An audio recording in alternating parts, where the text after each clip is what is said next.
right, we are going to go ahead and get started this evening. If we can go ahead and go to the next slide, surviving and thriving in middle school.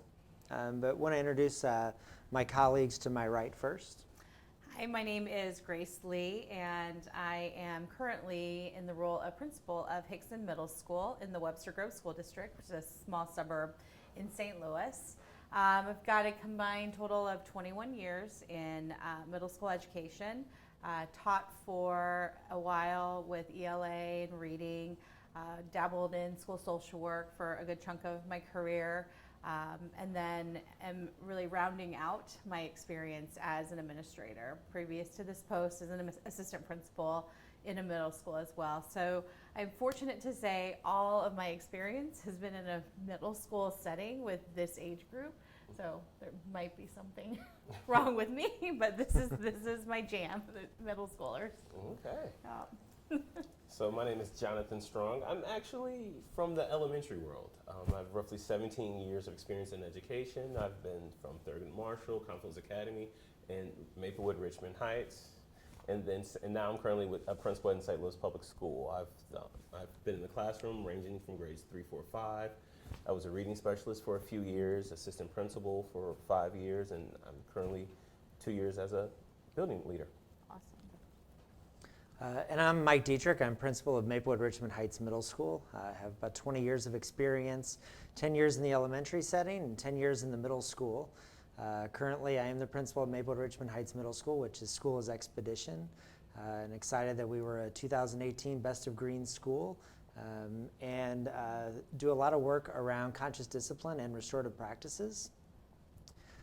So a couple months ago, Varsity Tutors reached out and asked me to do a webinar, and I was really excited about that opportunity, but I was even more excited when they agreed to allow me to bring on two of my friends and colleagues to bring a broader perspective about what it takes for students to not just survive in middle school, but also thrive in middle school.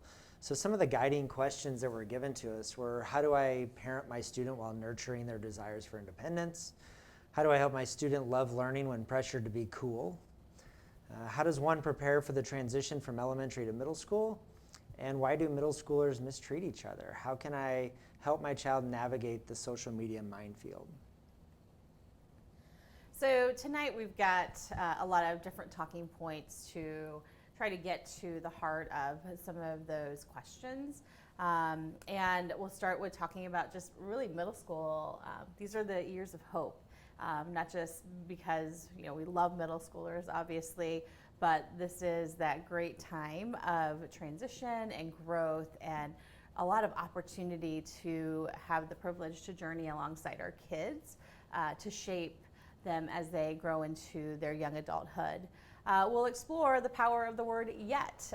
Earlier we were talking this morning, actually, getting ready for school. I have a 4-year-old watching Daniel Tiger, and even Daniel Tiger was using the word yet with trying to rephrase and be encouraged that he couldn't do something. So a lot of times during those middle school years, that teenage angst and that self-doubt, but really helping support our kids by understanding what yet means.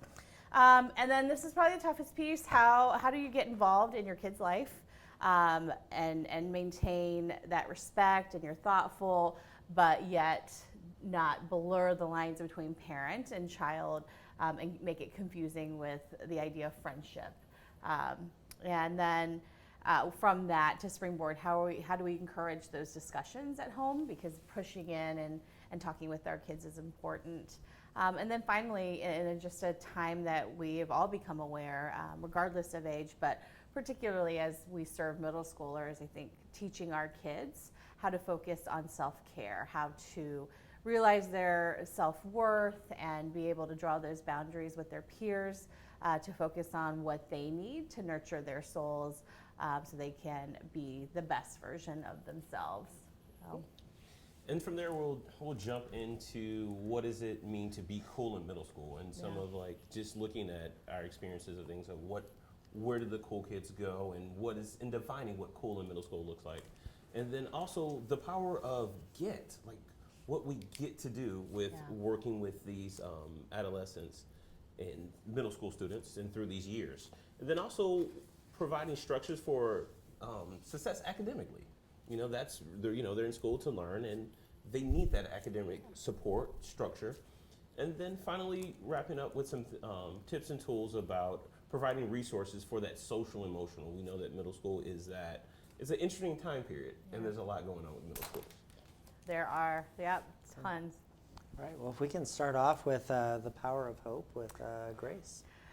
So I don't know about you, Mike, and you, John. I think when people who I don't know learn about what I do, what I get to do every day, the reaction is usually kind of negative. Like, oh my gosh, I don't know how you do it. That's a horrible age, yada, yada, yada. And I always like to counter. They don't pay you enough? Absolutely. Yeah, They definitely don't pay me enough. Yeah, I'll never turn that down. But, when people learn that, it's that negative piece that I've always met with, or there's this idea of this martyrdom. Oh, yeah, we need people like you. And I think what people fail to realize is the middle school years are, I think, some of the most valuable. Yes.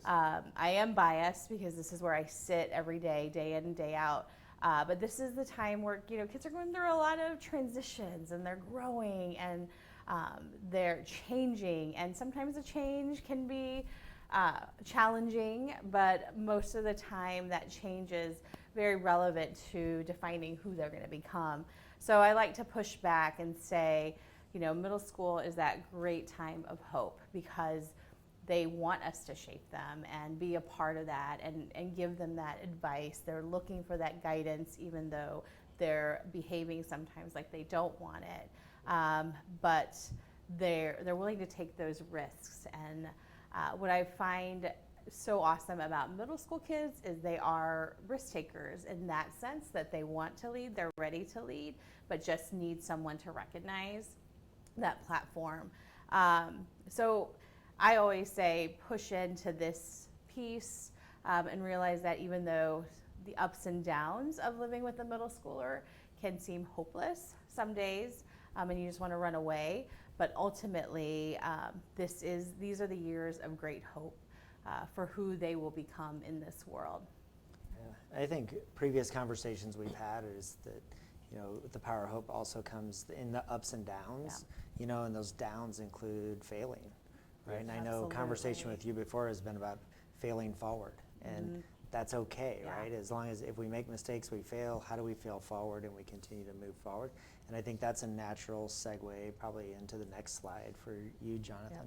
So Carol Dweck did a lot of work around mindset, fixed mindset, growth mindset. And one of the things that she said that really just kind of resonated with me was that it's the word yet. By simply inserting the word yet into a statement or a sentence, it really affects the outcome. It gives you that sense of hope. It gives you a sense of, it lessens that sense of defeat. And it also, the word yet, evokes action, meaning that I can do something about it. And the mind, which changes your mindset. Because we know that in traditional middle school, going from an elementary to middle school is a very challenging and a kind of frightening experience. They're leaving this comfort world where they're the big fish. Yeah. They know all the teachers, they know all the expectations, the written ones, the nonverbal ones, they know all the social cues, the social skills, the social organization, so to speak. True. To now they're moving to a totally unfamiliar world where they don't know all the expectations, they don't know the teachers, they know a few familiar faces from friends in their social circles, but there's a lot of unknown. So some push forward and jump in and just run with it, but some kind of just stand back and kind of, not recluse, but they just kind of stand back and they do a lot more observing. And then like you're saying, like some will jump in and they will fail. But letting that student know that, letting that child know that that's okay. Yep. It's perfect. You're not going to be great at everything yet. There's hope. You can work, you can try, and if you don't like it, then it's okay. Yeah. You will fit into a social circle. You will find something that you're good at. You will find something that you thrive in. And that comes from that power of yet. Yeah. And I think, we did a book study with our staff as far as, and the power of the word yet, and we read Carol Dweck's book, and what I realized is that wasn't a book just for teachers. No. And it wasn't a book just for administrators. So now I actually keep a couple extra copies in my office. And when parents come in and we're having conversations, that's a book that I readily give to parents because it's a super powerful book. That's something, just a simple change in vocabulary can really change a mindset. Yes, very true. Yeah. Absolutely. Yeah. So I think the other piece that's the most critical, I don't know about you guys, I find like parents tend to be super involved in elementary. The PTOs are always full of parent volunteers. You have classroom parents that volunteer, and then it tends to slide off in middle school. So what I always tell parents as we transition to middle school from elementary school is, I think there's a misconception that you push away because they're getting older and you want to give them their space. But I feel like middle school is that time where parents really need to be more present. Yes. I don't think there's a greater time period where kids really need their parents to push in and be very present in their life, more so I would even say than when they're little. And so I think this is where parents get nervous, and myself too. As a parent, I always have to figure out where am I being oppressive and overbearing, and where am I giving that space. And so I would encourage parents to get involved, be involved, know your kids' friends, know your kids' teachers, what they're talking about. Pay attention in carpool or when you're driving your kids to the mall or I don't even think kids go to the mall anymore. No, they don't go to the mall anymore. Yeah, but when you go, Amazon. But when they go to the movies or where they're going to hang out, because I find that kids tell everything and speak very openly when they think we're not listening. Yes. So push in that piece. Don't be scared of rejection, because that's the other piece that when I'm talking with parents, they're a little worried about that rejection. But if there's any time, and I know we've talked about this together before, our kids are living a life that it was not like this when we were growing up. No. So they've got a lot of different things that are coming at them, where it, for me, my greatest issue was making sure I got home when it got dark from playing outside. And our kids are growing up in a really different time. Mm-hmm. And there are different pressures, so you want to know and have those conversations so they can talk to you about, vaping, which is a middle school principal's nightmare in current field right now. So that's what I would say. And then don't shame your kids when they make mistakes. We've talked a lot about failing forward. If you're going to allow kids to fail forward, we have to be careful not to shame them for making those mistakes, because we want that transparency and friendship or relationship. Yeah, and I think along with the thoughtful and respectful part is allowing the child some voice. Mm-hmm. Yes. Absolutely. And helping to find that relationship, because like you mentioned, they're going through a lot of change. Mm-hmm. Their friendship groups are changing, whether parents are like it or not. Physically, they're changing and going through puberty. There's all these they're changing buildings. Yeah. So there's all this change in their life. So it's more important at that time to make sure we give them a voice. And how do you define that relationship with your kid? But also, how do you let them define that relationship with you? Like for me, it's even more interesting because, as you know, my daughter is a student in our middle school, right? So not only am I weighing that what's going on at home, but what's going on at school. Yes. And so for me, it's even more uber important that I'm allowing her to help. And we talk about that. We sit down, and we'll talk a little bit more about that later about what does that communication look like. But I think coming out of part of being thoughtful and respectful is coming out of it with a plan. Absolutely. Yes. Yeah, I agree. So how do you want me to behave when I come to a parent-teacher conference? I'm going to ask questions. I'm going to go around, but it's. How does Maddie respond to that? I'm just out of curiosity. I'm going to take notes for when Charlotte were there. I would say I think I have the benefit that she's a really good kid with a really good heart. Yes. Yeah. So she definitely makes my job with that a lot easier. Okay.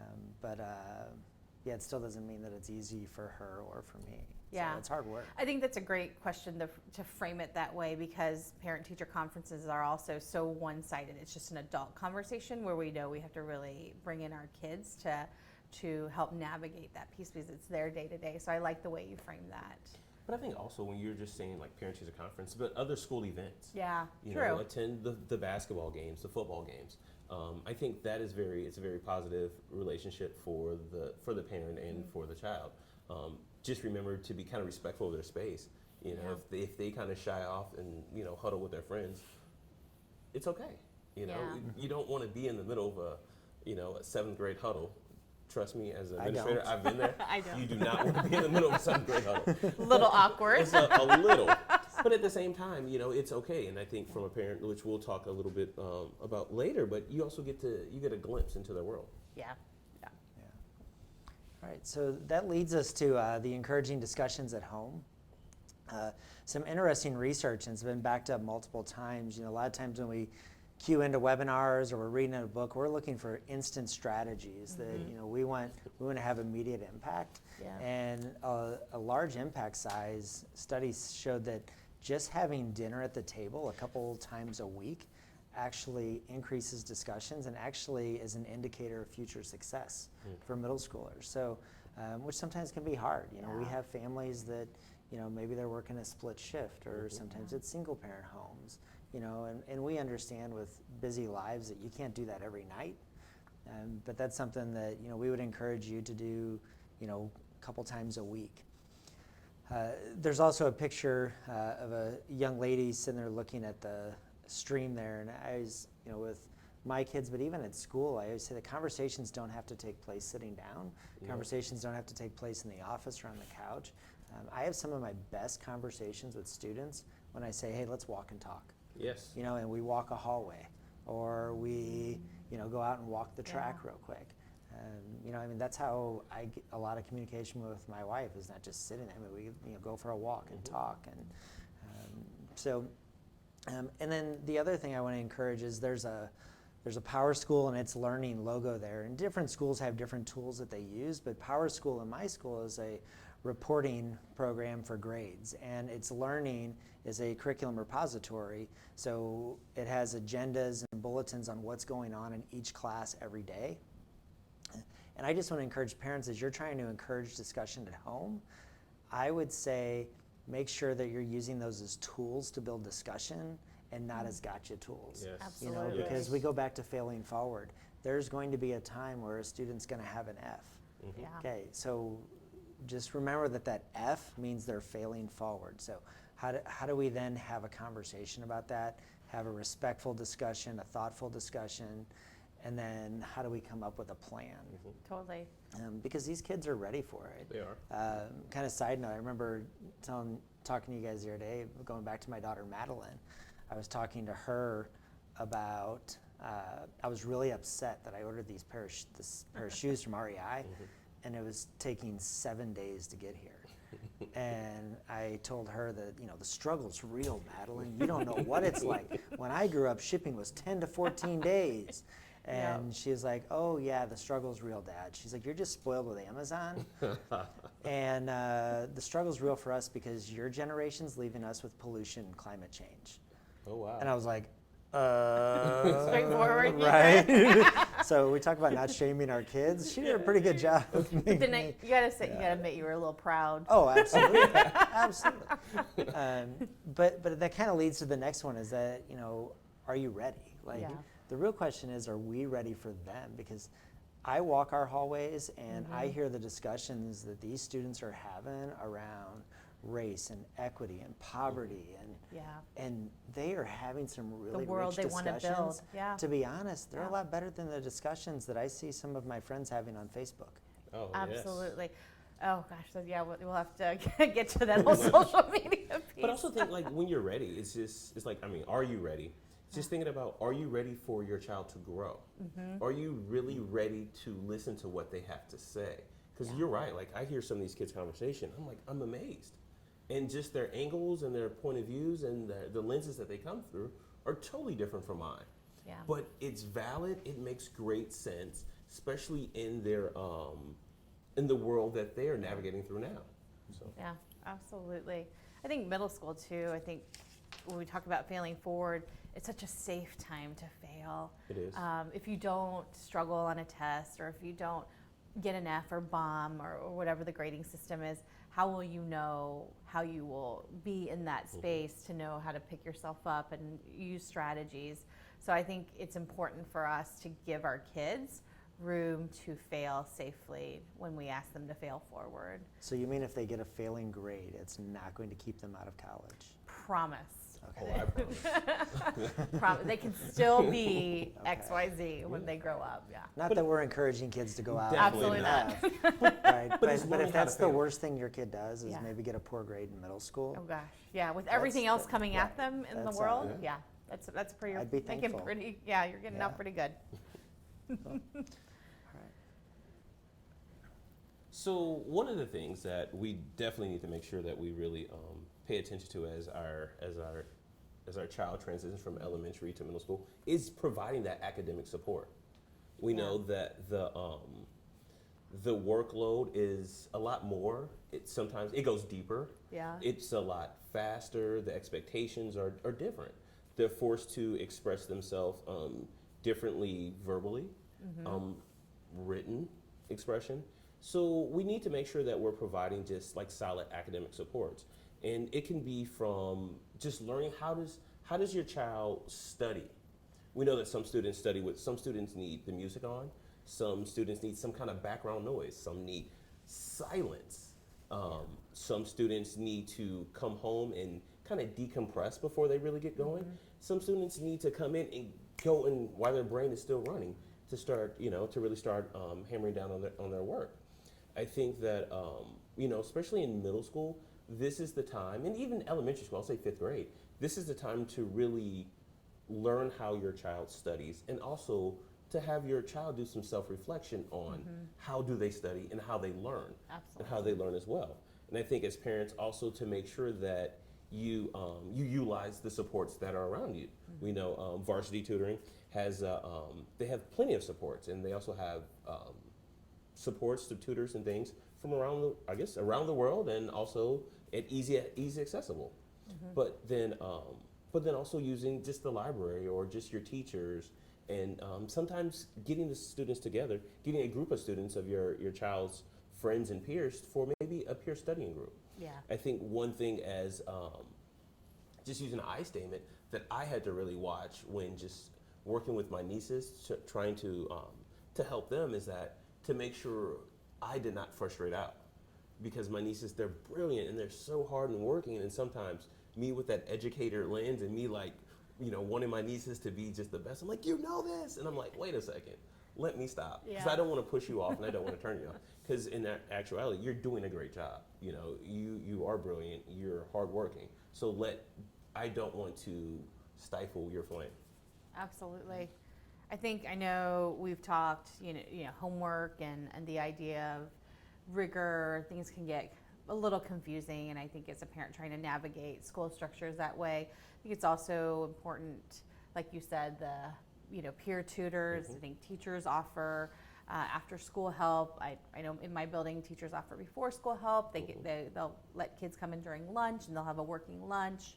But I also think after school activities that are focused, that are it's kind of like hiding the peas inside the mashed potatoes. It's robotics, it's sea perch. They're after school activities that really require a lot of the academic skills, but they're engaging and they're challenging for kids to also work on those skills, to have a great variety, to build those different executive functioning skills. Oh, definitely. Yeah. And I think, but even still, I'm sorry, just kind of going back, is that teaching the student how to use kind of like the UVD model. Yeah. To where if they have a large project or they have a large paper to write, teaching them how to plan backwards and set small goals. Yeah, So you're setting absolutely. themselves up for success. Yeah. I remember one thing that my mom used to do with that when I was doing my work. My mom was a teacher, so while I'm doing homework, she's grading papers and doing lesson plans. So it has me. It's kind of that parallel studying, which I feel like That was a good role model for you. Yeah. Just to manage time, and what do you do first before you want it? Yeah, absolutely. It's And great. sometimes it's hard for us as a parent. So like, I have a parent who was a math major in college, right? And he's like, I know how to do this. I'm trying to show my daughter how to do this. But sometimes we're just not the person to deliver that information, right? Like, my wife's a very good piano player, okay? But my kids don't want her to teach them piano, right? Yeah. So sometimes it's not about what we know or the skills we have. And we have to understand that as parents, that sometimes they just need to hear it from somebody else, Very true. right? Yeah, not take that personally. Right. Yeah. And that, a lot of times resources are free, right? So check into your schools, because there's before school academic labs at our school, before school, after school, and then a lot of just in our conversations as we were queuing up tonight, like, I didn't know that Varsity Tutors, like, they have a lot of free stuff online as well. Yes, Yeah. they do. So, and I didn't know that, and maybe so. Yeah. Cool. Always All learning. right. Yes. We're always learning. We get to. Always. We get to always Which learn. leads us to. So we talked about the power of the word "yet," and most recently this year, I was listening to or following someone on Twitter, Stephen Flores. He's a superintendent at Round Rock, Texas, and he was talking to his teachers about the power of the word "get." And kind of we talked about the power of the word "yet," and just that small shift in vocabulary can have really big gains. So one thing I've been working on is moving from have to get to. Yes. And so if you think about that, like the message we're sending to our kids, like I think about the message I've been sending over the last couple of years when I say, oh, I have to go back to work, okay? Or like tonight, I would have said, I have to go help Varsity Tutors and do this, right? Yeah. Well, no, I get to, Yes. right? Because I get to go, share a message. And thinking about that even like, I have to take my kid to soccer. Yeah. No, I get to, because there's a lot of parents who are working a night shift and they don't get to do that, Yes, very right? true. So I would just really encourage just that the simplest shift in vocabulary of that word have to get is so powerful. I've seen that, and it's not going to change overnight. I've seen multiple people roll their eyes at me when I say that. Yeah. I'm okay with that because I know this is a long-term thing. It is. But we're already starting to see some change with our students at our school over that. We talked, maybe last year, and you were sharing with me that you did another staff study on, is it the complaining? Oh, the complaining rule. The complaining Yeah. rule. And No so complaining rule. No complaining rule. And we were talking, so Mike and I were talking at that time because Well, you really put me on the spot with that one. If I wouldn't have know, remembered. I steal so many good stuff. Oh, me too. But I that conversation, and then when we talked about the power of the word get, it was such a good follow-up for me, because I remember I was struggling with how do you help people that are just kind of stuck in this, negative rut. And sometimes I'll run into kids that just can't get out of this space where they just, everything, I'm just not good at this, I'm this and that. It's just the disparaging comments, and then I'll run into some adults, and how do you support and shift that mindset? And so I started doing this just in the last couple of weeks since we had a conversation. I haven't told them why. I haven't shared any of the article links like you shared with me with Carol DeWick's latest write up about it. And it's that, I get to go spend time. I know because teachers are human too, and they have adulting is hard. But then to reframe that, or to say to a kid who said, I don't understand this, I'm not gonna understand it. Oh, but you get to keep pushing forward, and how satisfying when you get that answer. Yes. And so it's those modeling that piece to shift kids out of feeling negative. That has been a great experiment. So thank you. Cool. I appreciate that. So, if you haven't noticed yet, a lot of webinars are kind of like direct talk. This is more of a discussion. So I just want to remind everybody, we have the chat room in the upper, well, for us it's in the upper right-hand corner. I don't know where it is for you at home. But feel free, ask any questions. If we see those pop up, we'll try to take some time to answer those. But moving into the next slide, a big thing that we talked about with Varsity Tutors when we first started having some discussions about what this would look like and getting kids to thrive in middle school was, what is it that being cool in middle school? And I think one thing we can do as adults for them, and I challenged both of them this year. This is my yearbook photo. I take a crazy yearbook photo every single year, and it's just kind of a mantra of take my job serious, but myself lightly. There's a time to be serious. There's a time to, just kind of let loose with kids. But even as parents, I say, take your job serious, yourself lightly, because being a parent is a job, right? And being that kind of vulnerable, right? Yeah. And that's hard because being cool in middle school is hard. Like every kid walks in to class with that knot in their stomach, Oh, yes. right? And I'm in my 12th year between being a student and being an administrator and teacher of that first day of school, and I still get that knot in my stomach. Feel like, oh my gosh, everybody's looking at me, right? In reality, we're just all looking at ourselves. Yeah. But that whole being cool, there's actually a Huffington Post article in 2014, and you see the quote there that they studied all of these students who were kind of middle of the road students, students who did not identify as cool as all, and then the kids that were identified as cool, right? And what they showed was that the kids who were at the middle of the road actually transitioned better into young adulthood than any of the other groups. And part of that is the students that identified as being cool wanted to kind of chase that high. Yeah. So they were more likely to dabble in drugs, alcohol, sexual relationships, or I think the article called it romantic relationships. So, for me, if I'm looking at that, I'm okay with my kid being middle of the road, right? Because in our professions, we look at research, right? We want to know what the research says about everything we're doing in our schools. So that's a great study from the Huffington Post. I think the other thing we can do as a school is we have to realize that we have to give students a place to belong. Yes. Right? Because if we don't give them a place to belong, they're going to find a place, right? And then we don't have a voice in that, right? Yeah. So we need to key in on what our kids' interests are. And, is that cross country? Is that soccer? Is that Dungeons and Dragons? Yeah. Is it, the kids really into Fortnite? And then we need to key in on those relationships. I know I've been keying in on a couple students who are really big runners in my middle school, and I'm lucky that our middle school and high school are in the same building. So I take those kids and I take them down to the track coach and I introduce them. Hey, I want you to put a name with a face. I want you to know this kid, because now what I'm doing is I'm also building a relationship for that kid, that I'm starting to build that sense of belonging. So when they get into high school, which isn't much easier than middle school, they have some people they can connect with. So I think the biggest thing though there with the being cool in middle school is understanding that it's okay to be middle of the road. And when they think that everybody's staring at them, no, it's kind of them staring at them, and that's what everybody's doing in the classroom. But I also think those middle of the road students are the cool ones, because it's natural. I think cool is something that you just naturally who you are.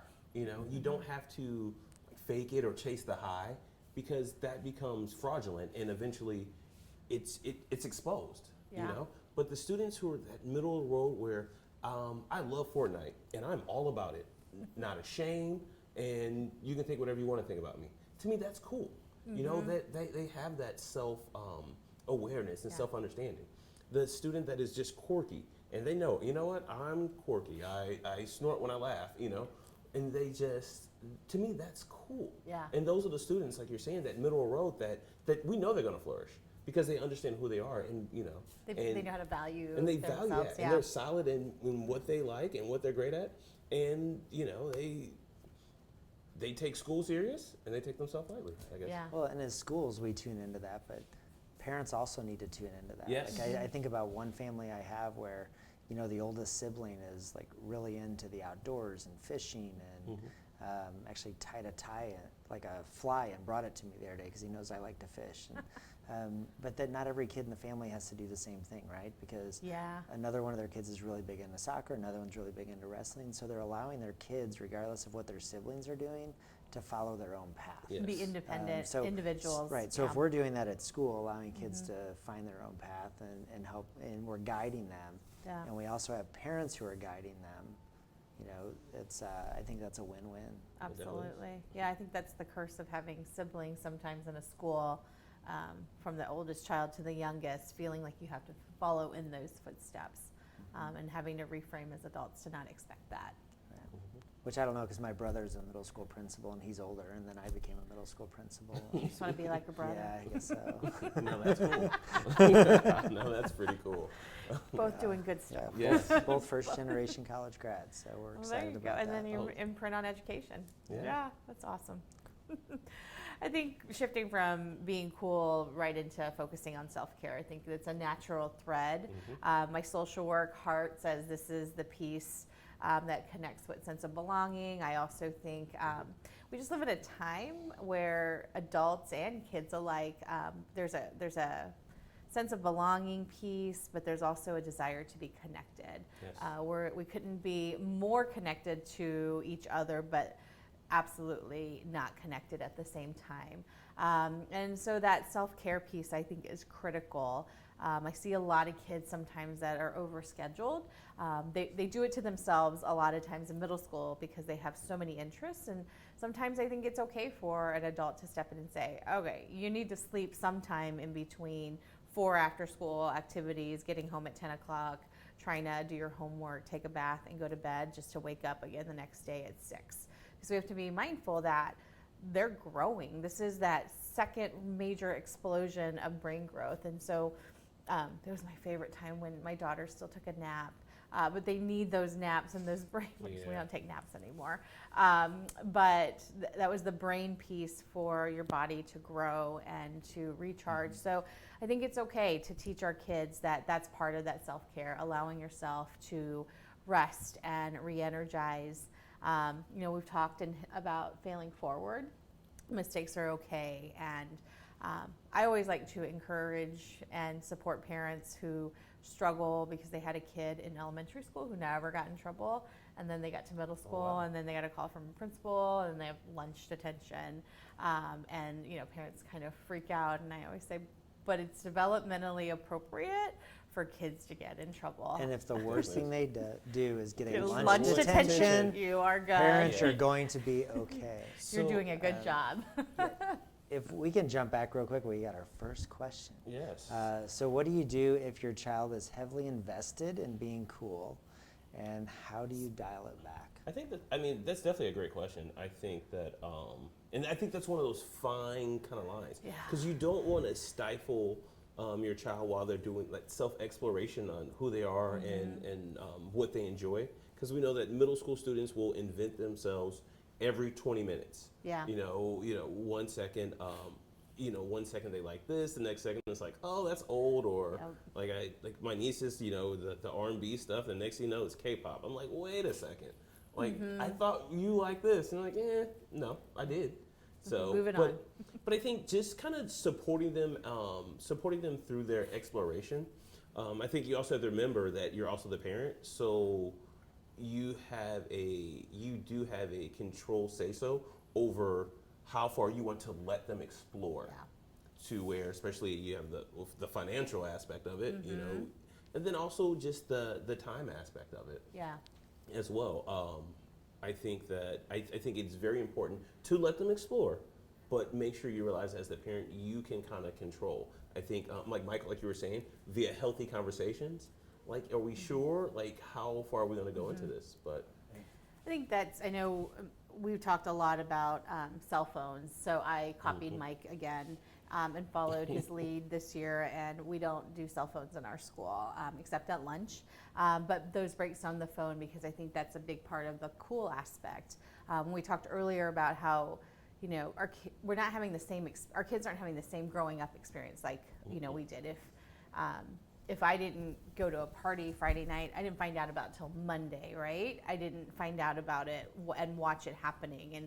And there's that piece that also pressures kids with that cool factor. So I think that's the other piece as parents. We pay the bills, we buy these super phones that are capable of a lot of things and put it into their hands. Then we can also pull back, have that transparency that we get to say enough is enough, give them a break from it.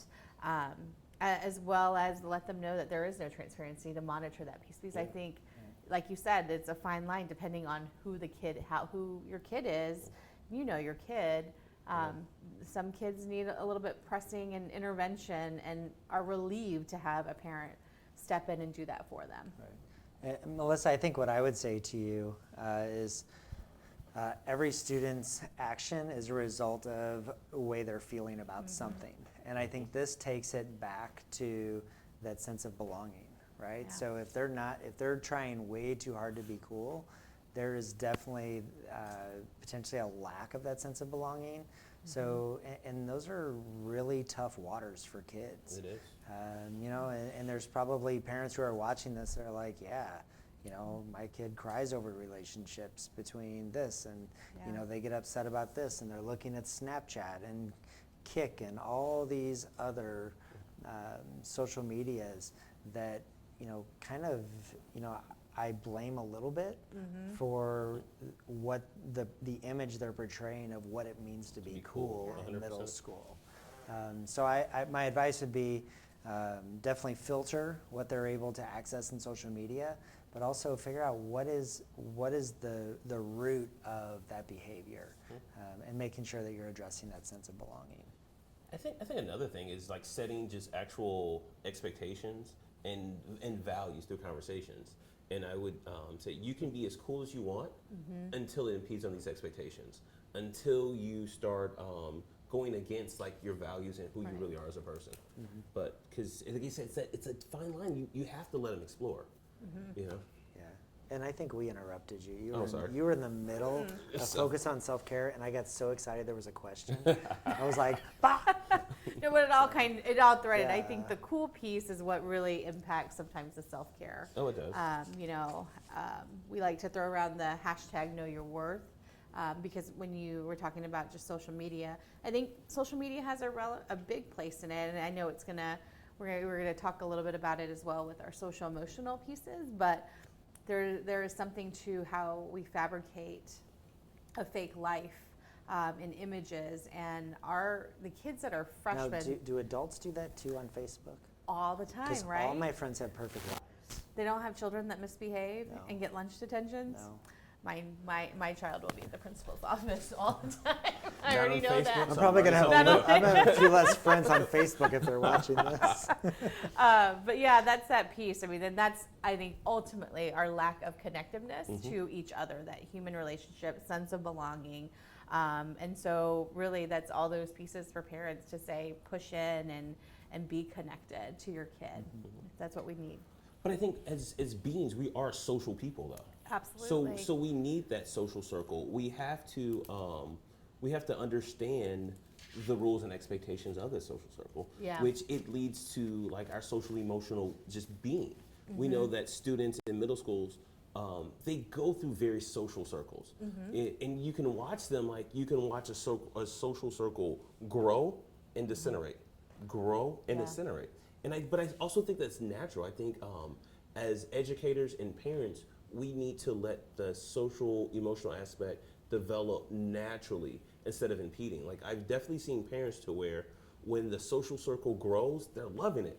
But when it starts disintegrating, the parents jump in right away. And sometimes I've seen parents that had a larger issue with the breakup of friendships than actual students. Yeah.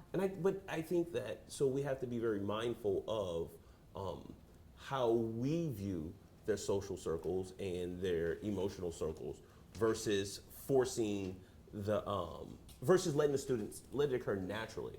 I think that one of the things that we know that the students will respect each other. We know that students, when they get upset, they can be disrespectful. But I think also teaching them how to deal with that and letting them know that it's okay. You know, these are your friends, and your friends will change. Yeah. And even especially if it's the beginning of middle school, like completely. going back to that, well, your social circle hasn't fully developed yet. And it will continue to evolve, and that's okay. And I think this is a natural segue into our next slide of providing resources for social emotional support. Yeah. Because so much of that, we'll probably get more into it in discussion, but so much of it revolves around social media and technology. But I think so. It's also, and you know, like listening to your kids. Like you said, the carpool is a great place. And then even with the, you know, the cell phones and the social media. I know, Mike, you were saying something about the expectation of privacy.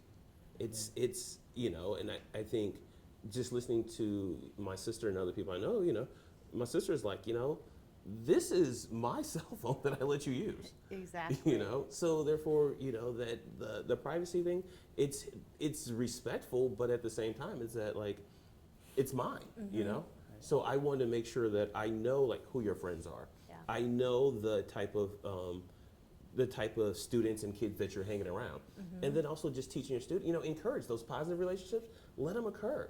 You know, if there's somebody in that social circle that you may not be fond of, but not going to your child and bashing that student or bashing that child and saying like, don't hang around this person, that, you know, and all this, but also teaching them to really to reflect on their actions, and then letting them process back on your expectation that you set for your child. Tell me why you enjoy hanging out with that person.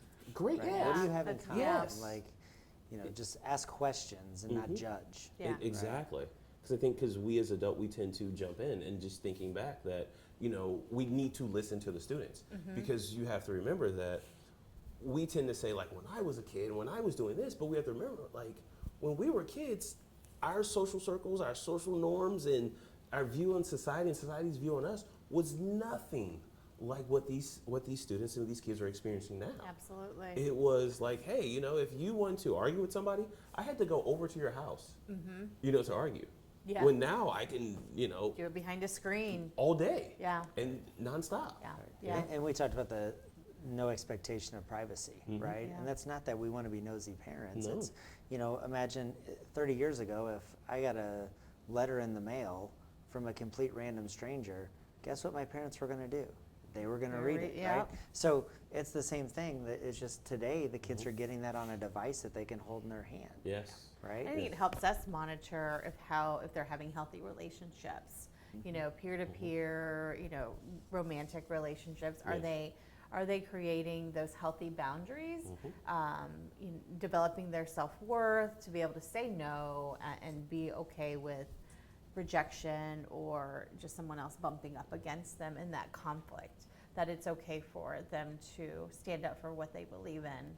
And I think it's super important to monitor that piece with those pieces. And Definitely I agree. think the one thing that, you know, if you look at Stan Davis's work around conflict and, you know, another really good author who I would recommend next to Carol Dweck, but thinking about how he talks about using the word mistreatment, you know, because I would say that the term bullying is probably one of the most profitable words in America right now. And that's not to say that bullying doesn't happen, but what I would really encourage people to do is look at from that mistreatment, right? Because then it's on the action, and it's how do we repair this relationship, Yes. right? Yeah. Somebody was mistreated, somebody was harmed, Yes. right?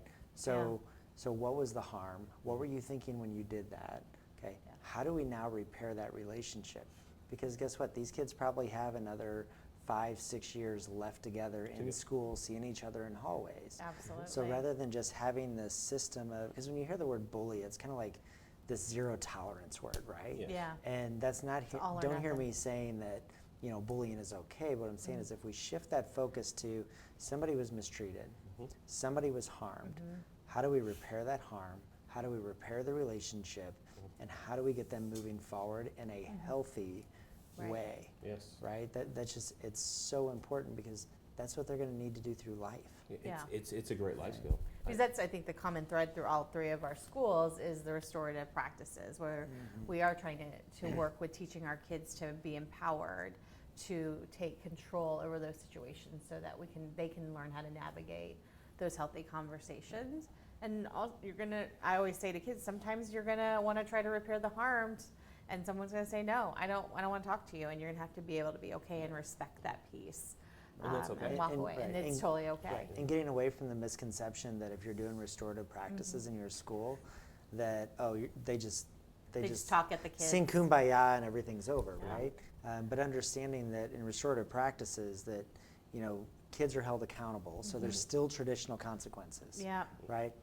But more importantly, we're also talking about how do we repair that harm? Yeah. Because, if the two of us were in school together and we got in a fight, we both get sent home, and then we come back and we go right to class, right? But there was no attempt at all in getting me and you in a healthy relationship moving forward. So what do we get? The whole time I'm at home, I can't wait to get back to school because I want to fight you again, right? Because you're the reason I got suspended. Yes. Right? So now what we do is, kids may get suspended for that, but when they come back, they probably, for us, they enter in through our in-school suspension or what we call Blue Devil etiquette. They re-enter through that with that kid that they've just had an altercation with. So now they have face-to-face about how are you two going to move forward? Yes. You both made poor choices. How are we going to move forward so that when you go back to class, the peers feel safer, those Yeah. kids feel safer, the teachers feel safer. So I definitely agree. And you just made me think something when you said going back to class. I think also parents, it's a good idea to know who your student allies are in the building. If you know that your student loves math class, shoot that teacher an email and just kind of thank them like, hey, you know what, my child really loves your class. So you know that there's an angle of building a support system for in case your child feels that somebody is harming them or they're frustrated or they're having some experience that they just can't really explain or put words to. They know that there's a person who your child, that there's a person in the building that your child naturally gravitates to.